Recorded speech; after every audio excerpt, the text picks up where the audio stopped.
Welcome to your own channel route to history.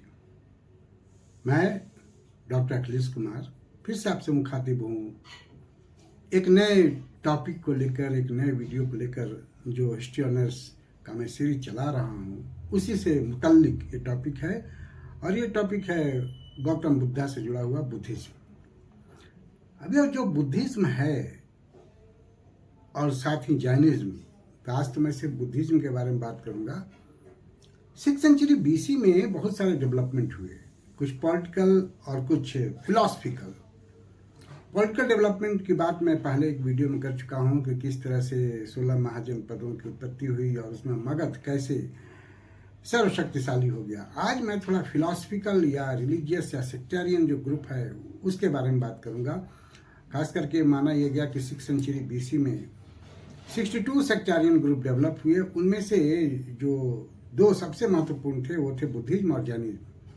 तो यह Buddhism और जैनिज्म का विकास क्यों हुआ, कैसे हुआ, और दूसरी बात ये बिहार में ही क्यों हुआ, दूसरे जगह क्यों नहीं हुआ, इस पर थोड़ा हम पहले एक विश्लेषण करेंगे इसका। उसके बाद जो बुद्धिज्म से जुड़ी हुई जो कुछ इम्पोर्टेंट बातें हैं मैं उस पर बात करूँगा। सर्वप्रथम एक बिहार में ही क्यों हुआ, और दूसरा जो एक आरोप लगता है कि बुद्धिज्म का विकास ब्राह्मणिज्म या ब्राह्मणिकल जो प्रिस्टलीहुड था उसके रिएक्शन में हुआ। इन दोनों चीज़ों को क्लियर करना जरूरी है। सर्वप्रथम अगर हम बात करें बिहार की, तो 6th सेंचुरी बीसी जो है, 6th century BC was supposed as a culmination of the Vedic culture. वो वैदिक कल्चर का जो है कल्मिनेशन है, लेटर वैदिक पीरियड के बाद का पीरियड है। And Bihar and eastern UP was not completely Aryanized, and there was a background of social and economical changes in Bihar. People are still involved in more and more sacrifices of cattle, and there was a need in the agriculture. There was a development in the field of agriculture, and that particular development needed more and more cattle, protection of more and more cattle. तो ये देखा गया कि उस समय जो बिहार जो है एक फर्टाइल जोन था। दूसरी बात, वहाँ बहुत सारे रिसोर्सेस थे, खास करके आयरन रिसोर्सेस और फॉरेस्ट बहुत सारे थे, उससे बहुत सारे रिसोर्सेस प्राप्त होते थे। तो एक अलग ही इकोनॉमिक बैकग्राउंड बिहार को मिल रहा था। मौर्य उसी काल में मगध जो है वो एक शक्तिशाली महाजनपद के रूप में उभर रहा था। दूसरी बात ये भी देखा गया कि अभी भी पूरी तरह से आर्यनाइजेशन नहीं हुआ था उसका। बहुत सारे लोग जो है वो अभी भी कैटल सैक्रिफाइसेस पर विश्वास कर रहे थे। लेकिन दूसरी तरफ एग्रीकल्चर के लिए ये जरूरी था कि प्रोटेक्ट किया जाए कैटल को। बुद्धिज्म से रिलेटेड जो एक ग्रंथ है सुत्त निपथ, उसमें गाय को सुखदा, अन्नदा, धनदा कहा गया है। अर्थात there was a need to emphasize non violence. Non violence को एम्फेसाइज करना बड़ा जरूरी था, और हम देखते हैं कि जैन धर्म या बौद्ध धर्म दोनों में नॉन वायलेंस पर बड़ा जोर दिया गया है। दूसरी तरफ अर्बनाइजेशन, सेकेंड अर्बनाइजेशन जो है वो 6th सेंचुरी बीसी में होता है। और अर्बनाइजेशन तभी होता है जब अर्बन सेंटर डेवलप होते हैं, और अर्बन सेंटर के लिए ये जरूरी है कि जो रिजिडिटी ऑफ कास्ट सिस्टम है उसको डिनाई किया जाए। तो जैनिज्म और बुद्धिज्म दोनों में ही कास्ट सिस्टम को डिनाई किया गया है, क्योंकि अर्बन सेंटर का जो एक कल्चर है, जो एक सोशल स्ट्रक्चर है, वो रूरल सेंटर की तरह नहीं होता है। जैसे कि रूरल सेंटर में होते हैं कि जाति आधारित विभिन्न टोले होते हैं, विभिन्न एरिया होता है। अर्बन सेंटर में ऐसा नहीं चल सकता। वहाँ सारे एक साथ मिलजुल कर रहते हैं और वहाँ एक दूसरे पर आश्रित होते हैं, और ज़रूरत होती है कि मिलजुल कर रहें। तो अर्बन सेंटर को डेवलप करने के लिए, अर्बनाइजेशन को डेवलप करने के लिए ये जरूरी था कि कास्ट सिस्टम को डिनाई किया जाए। इसके अलावा यूजरी जो हमारे प्राचीन कंसेप्ट में एक माना जाता था कि वो गलत चीज है, वो सूदखोरी या सूद पर पैसा देना पाप समझा जाता था। इसको भी डिनाई करने की जरूरत थी ताकि व्यापार विकसित हो, अर्बन सेंटर डेवलप हो। बुद्धिज्म और जैनिज्म में इसको भी डिनाई किया गया है। तो जो एक अर्बन रिवॉल्यूशन के लिए जिन चीज़ों की जरूरत थी, यूजरी को डिनाई करना, रिजिडिटी ऑफ कास्ट सिस्टम को डिनाई करना, इन सारी चीज़ों को डिनाई किया गया। तो अगर हम देखें तो जो एक नया कल्चर, एक नया अर्बन कल्चर डेवलप हो रहा था, तो Buddhism and Jainism were the ideological base for the development of that culture। ये एक आइडियोलॉजिकल बेस दे रहे थे, और किसी भी कल्चर को डेवलप करने के लिए एक आइडियोलॉजिकल बेस अगर प्राप्त होता है तो वो कल्चर ज़्यादा डेवलप होता है। तो एक आइडियोलॉजिकल बेस ये मिल रहा था, और चूंकि बिहार में ही उस तरह के बैकग्राउंड थे, उस तरह के रिसोर्सेज थे, उस तरह का फर्टाइल लैंड था, और दूसरी बात वहाँ वायलेंस खास करके रिगार्डिंग कैटल्स वो बहुत ज़्यादा था, तो इसको रोकना जरूरी था। तो जहाँ जो चीज़ ज़्यादा होता है उसके खिलाफ ही आवाज़ उठती है। तो मे भी ये एक कारण हो कि बिहार में ही नॉन वायलेंस के लिए आवाज़ें उठनी शुरू हुई। दूसरी बात, बिहार में उस तरह के फर्टाइल लैंड थे उस पीरियड में, जिसका फ़ायदा उठाकर मगध भी सबसे ताकतवर महाजनपद हुआ। तो उस फर्टाइल लैंड को ज़्यादा से ज़्यादा उपयोगी बनाया जा सके, कैटल को प्रोटेक्ट किया जा सके, इसलिए भी नॉन वायलेंस की बात की गई। बाद में हम देखते हैं कि पाटलिपुत्रा जो है कॉस्मोपॉलिटन सिटी के रूप में डेवलप होता है मौर्यन पीरियड तक आते आते। तो जो एक अर्बन सेंटर का कंसेप्ट था वो भी डेवलप हो, इसलिए भी एक अलग आइडियोलॉजिकल बेस की जरूरत थी, जो आइडियोलॉजिकल बेस बुद्धिज्म और जैनिज्म से प्राप्त होती है। अब रही बात ब्राह्मणिज्म के रिएक्शन में हुआ था, क्योंकि कुछ लोग कहते हैं कि ये क्षत्रिय, दोनों ही क्षत्रिय थे, गौतम बुद्ध और महावीर। तो ये क्षत्रियों का एक रिवॉल्यूशन था, एक रिएक्शन था ब्राह्मणिकल प्रिस्टलीहुड का जो एक डोमिनेंस था उसके खिलाफ। अगर ऐसी कोई बात होती तो जैसा कि हम देखते हैं कि गौतम बुद्ध के पहले जो 100 शिष्य थे उसमें से 95 ब्राह्मण थे। अगर ब्राह्मणिकल कंसेप्ट या प्रिस्टलीहुड के खिलाफ अगर एक रिएक्शन ये होता तो शायद ब्राह्मण इसको नहीं अपनाते, नंबर 1। नंबर 2, जो वर्णा सिस्टम का जो एक हायरार्की है, जो एक स्ट्रक्चर है, उसमें ब्राह्मणों को अगर सोशल स्ट्रक्चर में सबसे ऊपर स्थान दिया गया था, तो क्षत्रिय भी बहुत सारे प्रिविलेजेज को एंजॉय कर रहे थे। तो ऐसा नहीं है कि क्षत्रियों को बहुत परेशानी थी ब्राह्मणिकल प्रिस्टलीहुड से। एक तरह से कॉम्प्रोमाइज था ब्राह्मण और क्षत्रिय में कॉम्प्रोमाइज हो गया था to control the surplus production. तो वो किसी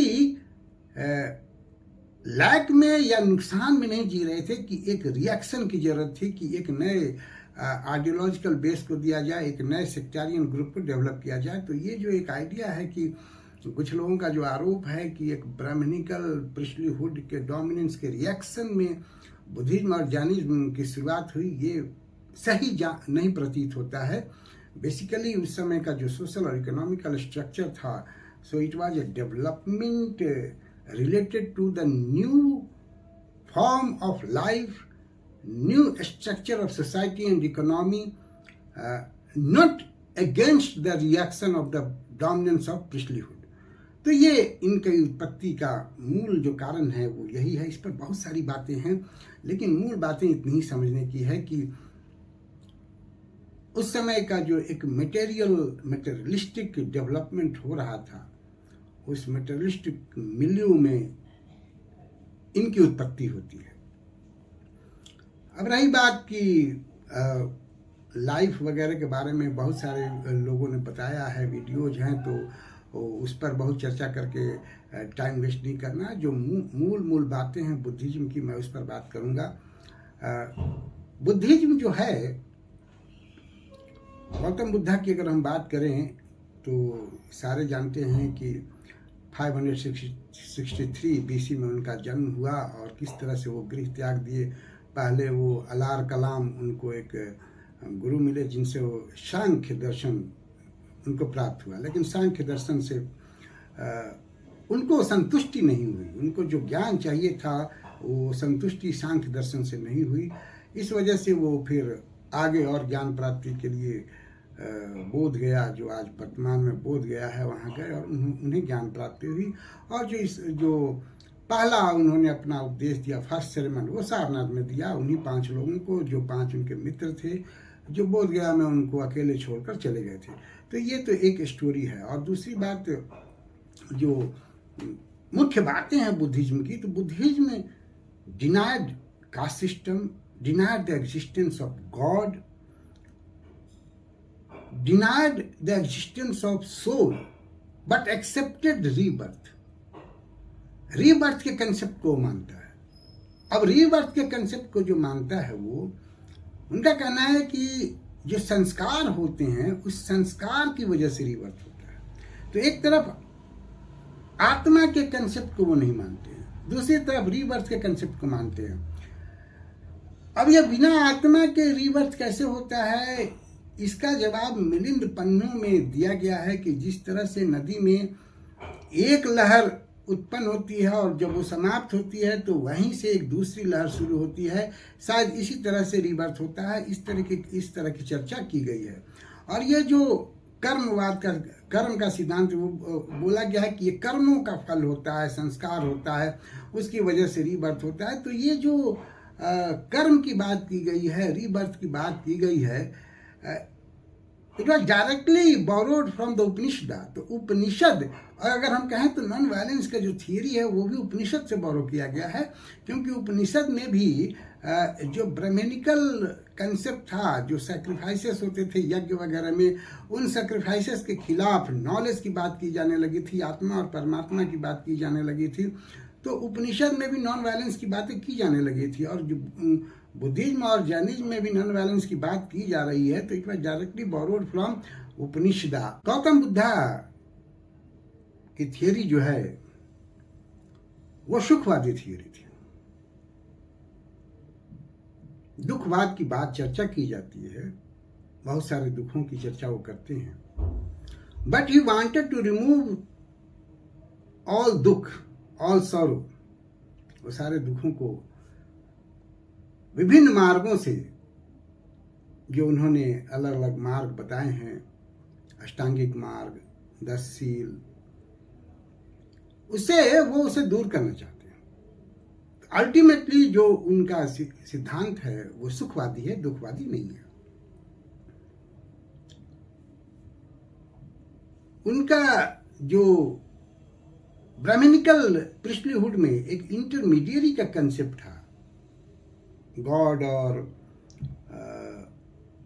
नॉर्मल ह्यूमन बीइंग के बीच में, उस इंटरमीडिएरी के कंसेप्ट को भी वो डिनाई करते हैं। And he also denied the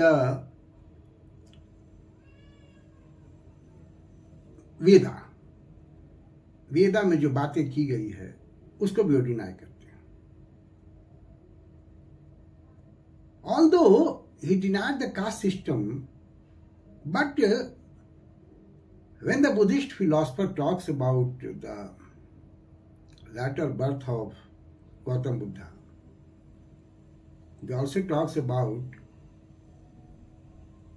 the mother of Gautam Buddha, and they said that he will take birth from a Brahmin mother. So it is a contradiction in the denial of the caste system by the Buddhist followers or scholars.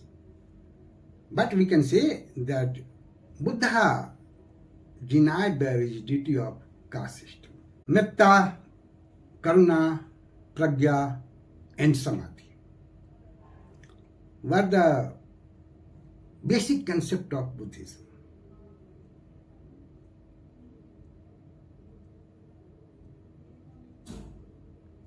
Gautam Buddha also talks about the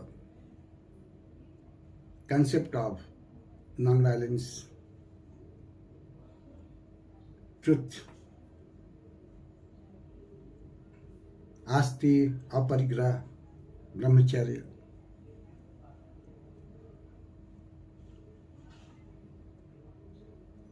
अपरिग्रह means not to collect more than your use. आप अपनी आवश्यकता के अनुसार ही सामान रखें या कोई भी सोर्स या साधन रखिए। ये थोड़ा बहुत जो मॉडर्न पीरियड में सोशलिज्म का कंसेप्ट आया वैसा लगता है। सत्य और अहिंसा का कंसेप्ट जो है वो तो हर रिलीजन में था, सनातन धर्म में और उपनिषद में भी इसकी चर्चा है। तो ये एक नया कंसेप्ट जोड़ा गया।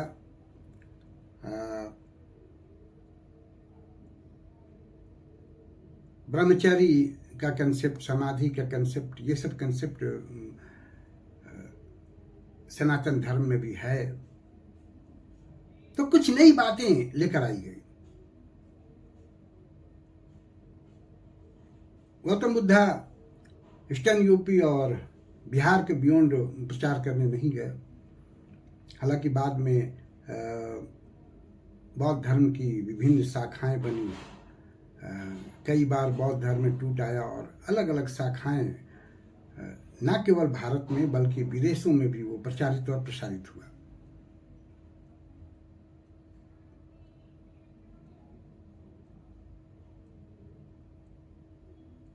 गौतम बुद्ध का जो मेन इम्फेसिस था, उनका कहना था कि जो लस्ट है, जो डिजायर्स है,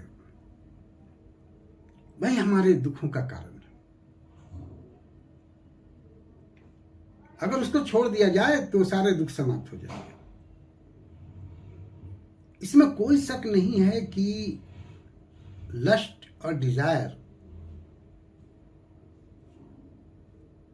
उसकी वजह से तकलीफें होती है। लेकिन ये जो डिजायर्स है यही हमको जीने की प्रेरणा भी देती है। इसलिए हर व्यक्ति के लिए ये संभव नहीं है कि वो डिजायर्स को त्याग दे। कुछ ना कुछ डिजायर्स सबको होती है। जैसे गौतम बुद्ध को भी ज्ञान प्राप्ति की इच्छा थी, डिजायर्स थी। तो हम इच्छा विहीन नहीं हो सकते हैं। इच्छाएं रहती है, उसको त्यागना बड़ा मुश्किल है।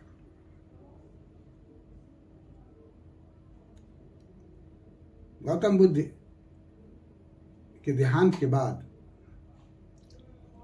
4 बुद्धिस्ट काउंसिल होते हैं और जिनमें उनके विचारों को तो संकलित किया ही जाता है, कई डिवीजन भी होते हैं।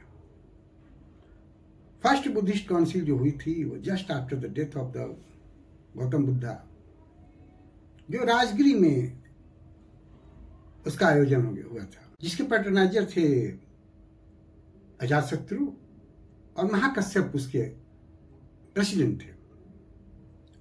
इसमें गौतम बुद्ध के जो परम शिष्य थे आनंद, वो शामिल नहीं हो पाए थे। और इसी बुद्धिस्ट काउंसिल में सुत्त पिटक और विनय पिटक को रिसाइट किया गया। तो ये पहला बुद्धिस्ट काउंसिल है जहां से बुद्धिज्म के विचारों को फैलाने का प्रयास किया गया। सेकंड बुद्धिस्ट काउंसिल 373 बीसी में हुआ वैशाली में, पैट्रोनाइज्ड बाय कलासोर एंड प्रेजाइडेड बाय सुब्बाकामी। इसमें एक आरोप लगा, खास करके जो वैशाली के मॉन्क थे जिनको स्टर्नर कहा जाता था, उन पर कि they were not following the 10 points of Buddha and also started accepting silver and gold, जो बुद्धिज्म के खिलाफ था। तो जो 1000 नॉमिनेटेड मेंबर थे इस काउंसिल के, उन लोगों ने स्टर्नर को, अर्थात जो वैशाली के मॉन्क थे, उनको एक्सपेल कर दिया and there was a split because of that. और जो वैशाली वाले थे, जो स्टर्नर थे, वो महासांघिका कहे गए और जो वेस्टर्नर थे उनको थेरवादीन या अस्थविरवादीन कहा गया। तो सेकेंड बुद्धिस्ट काउंसिल में ये डिवीजन हुआ। थर्ड बुद्धिस्ट काउंसिल अशोका के पीरियड में हुआ, पाटलिपुत्रा में। मक्खलीपुत्र तिस्स उसके अध्यक्ष थे। कुछ लोगों को ये डाउटफुल भी लगता है कि थर्ड बुद्धिस्ट काउंसिल हुआ था या नहीं हुआ था। फोर्थ बुद्धिस्ट काउंसिल 100 AD में हुआ, patronised bye Kanishka and प्रेजाइडेड bye वसुमित्रा। ये कश्मीर में हुआ था। इसके एक वाइस प्रेसिडेंट भी थे, अशोक घोष। यहीं से फिर से दो भाग में बट गया, हीनयान और महायान में बौद्ध धर्म। हीनयान जो थे वो पुरानी जो परंपरा थी बौद्ध धर्म की उसको अपनाते थे। महायान थोड़े लिबरल थे। हीनयानी जो पाली और प्रकृत भाषा थी उसी का प्रयोग करते थे। महायानी संस्कृत भाषा का प्रयोग करने लगे। तो ये एक बदलाव आया। बाद में देखा जाता है कि 7th सेंचुरी AD के आसपास तंत्रयान और वज्रयान की भी उत्पत्ति होती है। बौद्ध धर्म कई भागों में बन जाता है। अगर टोटल देखा जाए तो 126 पार्ट होते हैं बौद्ध धर्म के। और धीरे धीरे बौद्ध धर्म में इस तरह का बदलाव आने लगता है, जैसे तंत्रयान हो या वज्रयान हो। बाद में गौतम बुद्धा को गॉड के रूप में भी माना जाने लगता है, जबकि बुद्धिज्म जो है वो गॉड के एग्जिस्टेंस को डिनाई करता था। तो जो ब्राह्मणिकल रिलीजन था, जो सनातन धर्म था, जो आर्यन का धर्म था, बहुत कुछ उससे समानता रखने लगता है। और इसका नतीजा ये होता है कि धीरे धीरे बौद्ध धर्म जो है वो भारतवर्ष से समाप्त हो जाता है। हालांकि अशोका के पीरियड में, कनिष्का के पीरियड में इसका विकास श्रीलंका में, चाइना में, जापान में, तिब्बत में बहुत जगह होता है। लेकिन भारत में धीरे धीरे इतने सारे डिविजन्स होते हैं कि जो उसका मूल एसेंस था, जो मूल स्वरूप था बौद्ध धर्म का, वो समाप्त होने लगा। और शायद ये एक बहुत बड़ा रीज़न है कि बौद्ध धर्म का भारत में जो एक महत्व था पहले, वो धीरे धीरे वो लुप्त होने लगता है, जबकि जैन धर्म अभी भी सरवाइव कर रहा है। तो बौद्ध धर्म से जुड़ी हुई बहुत सारी बातें हैं जिस पर कई वीडियोस बनाए जा सकते हैं, लेकिन फिलहाल जो उससे जुड़ी हुई महत्वपूर्ण बातें थी उस पर मैं अभी इस वीडियो में चर्चा किया हूँ। कुछ और भी जो महत्वपूर्ण बातें होंगी उनको फिर से लेकर मैं आऊँगा। उम्मीद है आपको ये वीडियो पसंद आया होगा। अगर पसंद आया तो आप खुद भी देखें, अपने दोस्तों को सजेस्ट करें और मेरे चैनल को सब्सक्राइब करें। Thank you for watching me. See you again with a new video.